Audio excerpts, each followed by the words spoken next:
Hi, Omega Chaos here again with another Yu-Gi-Oh! Deck profile, and this time I'm showing my Dark World deck. So this deck is probably one of the most powerful combo decks in existence, but it does have a few weaknesses, that it does have a lot of consistency problems, and also it does lose to itself as well, and the more popular it is, the less good it becomes as well, because the mirror match is completely terrible. I also added some extra spice to this deck that I don't think anyone is expecting me to use. So I guess let's cover this deck. So first the monsters. So I use triple Rainbow over King of Dark World. So this is really amazing card, because obviously you can search out your level 5 or higher Dark World monsters, and it also of course can bring itself back as well by bouncing a level 7 or lower Dark World monster. Definitely is really good, and none of its effects are once per turn as well. So very important for this deck. Then of course I use triple Grappa, Dragon Lord of Dark World. Obviously very important card as well. Use it as 3D material for your Grappa vision, and of course it's an old school Dark World card, but still very important. Then I use one Lucent Netherworld of Dark World.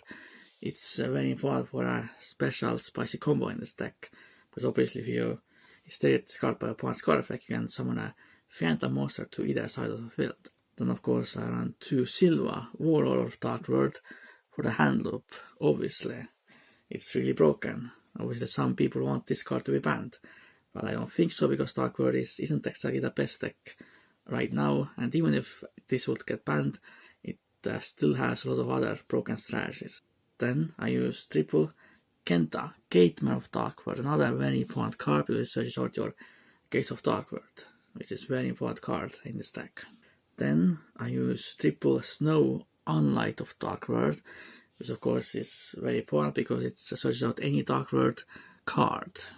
Then I use 2 Pro Huntsman of Dark World, which is pretty good for draw power, because obviously you want to keep drawing in this deck so you can get your key pieces. Then I use 1 Pearl Hermit of Dark World, which can revive your Dark World monster from the graveyard, and this has another effect. If it's discarded by opponent's card effect, you can summon any fiend type monster from the hand deck, from the hand, banished or graveyard. That's also pretty important for a spicy combo in this deck, potentially. Then I use another important card, Dark World card, 1 Ceruli, Guru of the Dark World. I have gone back and forth whether I will use 2 of this card, but I think 1 is good enough, because you don't really want to draw it too early, and of course it makes your bad hands a lot worse as well. But of course still a very important card, because you're going to loop this card quite a lot. Then as for the non-Dark World monsters, I use triple Danger Mothman, the only danger monster I use in this deck, because I really do dislike dangers, because I don't really like the random discarding, and also the fact that they can miss and then you probably not get anything. But at least if discard is discarded, then I can still use the Dark World dealings type effects as well. So yeah, I will maybe use Nessie, but I don't really have it. I have considered of course using the level 8s as well, but if they miss, it's really bad. And so of course level 4 to Gares as well. Then the spicy card I am using in this deck. Not sure if anyone else has come up with this idea, but I'm using 1 ORTHOS. So you might wonder why I'm using this card in this deck. The reason is that if I'm able to use Ceruli in my opponent's turn, and then use Lucent for example, and then I can summon this card from the deck to my opponent's side of the field, which means they are completely locked, because they are fiend locked until the end of the turn, and it's a lingering effect, and it doesn't really activate as well, so it's almost impossible to stop. Obviously if they are playing a fiend type deck, it doesn't really work against that deck, and of course they can still potentially go into Pakuska, but overall this is pretty much like the Kiwi Puppet in Branded, that you can pretty much completely stop your opponent's turn Obviously, you might wonder what happens if you throw it, and have to banish it or get it to the graveyard. Of course, then you will use Pearl to revive it from the graveyard or banished, or even from the hand, to then summon to your opponent's side of the field still. Then with a really amazing card. Obviously, is it practical in this deck? I'm not completely sure. But it's definitely a really good addition, and it doesn't really hurt to deck at all. Then I use one Blackwing Sephiroth Elite, which is really good. Obviously, for the cards, you can bounce your gates to the hand, so you can use it again. Of course, really good. Now let's do spell cards, and I don't use any traps, of course, in this deck. So, of course, triple, the Gates of Dark World. Very important card, because you want to use this card as much as possible in the turn. Then, one Dark World Archives, which is another really good card. You can discard your Dark Words and potentially draw more cards as well. One Dark World Accession, which is the fusion spell of the deck to summon out your Grapha Fusion, and also you can put it back to your hand from the graveyard by discarding a Dark World monster. It's definitely a really amazing card in this deck for sure. Then there are one Dark World Puppetry, one of the more iffy cards in this deck, but it is actually pretty important to use this card in the draw phase in the opponent's turn to discard Ceruli, banish anything you want, then discard Ceruli, summon Ceruli to opponent's side, then activate Ceruli. Ceruli activates in your opponent's side, then you discard either Lucent or Pal, and then summon DD offers to your opponent's side. Definitely pretty important for that. But then, of course, in the future, I'm considering taking it out, because you can actually trigger the combo with like Accession and the Grapha Fusion, but of course you can't do it in the draw phase.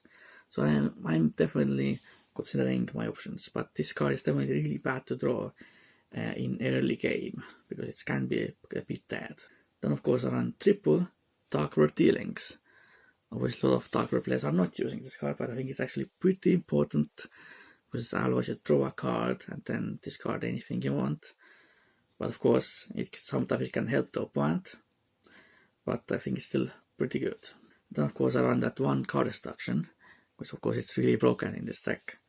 Then for some other draw power I use triple Root Darkness, obviously. It's all the deck is dark, so yeah. Then I run two Trade-in. Only have 6 targets in this deck, but obviously you're going to draw a lot of cards in this deck anyway, and of course you want to use it like meat combo, something like that. And of course you have a lot of searchability as well. And the last card in the main deck is one Cobra Grave, because you want to stop cards like Toran Lockbird, and sometimes Ash as well, and of course Shifter. Now let's see next deck. So of course I use the 2 Grapha Dragon Overlord Dark World. Obviously really good card. It's kind of like a negate if your opponent activates a normal spell trap card or a monster effect. You can use this card to make that card's effect that you have to discard a card, which means you can then trigger your other effects of Dark World monsters like Silva or Lucent, Pearl. Definitely is a really good card, and if you leave the field by opponent's card, you can then summon out your Grapha back, and then both players have to discard a card as well. Definitely very important for this deck. Then I use one Gorge King Chanter in there, which you can actually summon this card in this deck, and you can draw 3 cards, so why not? And you can burn the opponent as well for time. Then there was one number 38, Hope Harvest and Dragon Titanic Galaxy, pretty good as well for next negate spells. Then I use one number 97, Dragluvion, pretty much to summon out Numeron Dragon from the extra. But you of course can summon number 38 as well. But I do of course use the package, because sometimes you can pretty much OTK your opponent. Then I run one number 60, 2 cards at Timeless, obviously really good to draw more cards, and then you can discard to trigger your Dark World effects as well. Then I use one number 100, Numeron Dragon, obviously for that Dragluvion OTK, pretty nice. Then for the links, one Under the Goddess of the Closed World. It's a Fiend link monster, and it pretty much acts like a Kaiju type card. Sometimes you kind of need that. Then run one Soyuza Skull Dread if you want to draw more cards. and also you can summon a monster from the hand as well. Then on one, Nightmare Griffon. Then we have a pretty good card, especially if you are Fiend locked by Muckracker. Then on one, Appaloosa, both colors, obviously to negate monster effects. Then on one, Akashic Magician, to loop that Ceruli. Pretty much you summon the Ceruli in front of it, and then you can use this to bounce it back to your hand, so you can use it again. Then there's one, Security Dragon, pretty much for the same reason, to put the Ceruli back to my hand if this card is calling. Then there's one, Muckracker from the Underworld, very nice card for this deck, which is a Fiend type monster, and you can revive a Fiend from the graveyard and then discard one card, so you can trigger out your Dark Words if you need to. But you have to keep in mind that then you are Fiend locked for the rest of the turn, so that creates kind of a downside, but still really amazing. And then I use one, Cross Ship, it can be sometimes useful with your Confusion, stuff like that. So now I'm going to show the spicy DD ORTHOS combo. So now let's do the spicy DD ORTHOS combo. For that, of course, you need Tower Puppetry to use it in the opponent's draw phase. Of course, Ceruli and Lucent, or Pearl, if ORTHOS is in a graveyard, of course. But of course, for this we just use Lucent. I assume that it's still in a deck. So of course, you need to draw, of course, enough cards and to have access to these cards. Of course, if you're going to draw your whole deck, you're probably going to have to almost your whole deck, then you probably have access to these cards anyway, so because they are all searchable, pretty much. Of course, you're going to set your puppetry, have these in your hand, then activate puppetry in your opponent's draw phase, banish anything, pretty much. So let's just assume it's in the graveyard and you banish it. And then you discard your Ceruli. The Ceruli activates. Summon your opponent's side of the field.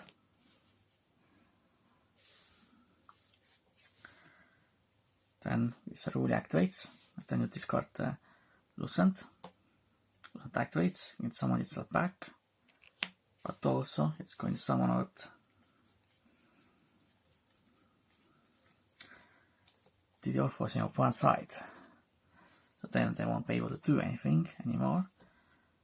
Aside then summon your spell summoning Fiend type monsters. Of course, you can still normal summon and do other things. But of course, then you have the gates and hand looping to back it up potentially. But if it's the only thing you can do, it's still probably going to end the game anyway.